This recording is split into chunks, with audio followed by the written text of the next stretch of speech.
правилата за движение, важни са. Тук няма спор, спазват с уважение пешеходите и шофьори.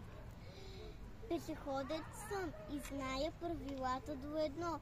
Нито тичам, не играя. Аз на плътното платно. Движа се по тротуара, не подскача на слона.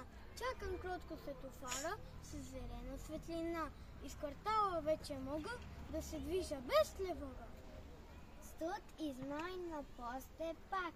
Над колите се стърчи. Денем ли е или мрак? Светка с трите си очи. Щом червеното огре, стой да бърза шишне дей. Жълто ли къде чакай? Още ми поспри. Чак на край соко зелено, те изпраща разрешено. Но не дей през пътя бяга, снигът ти по навик стар. Не омръзва да помага на добрия светофар.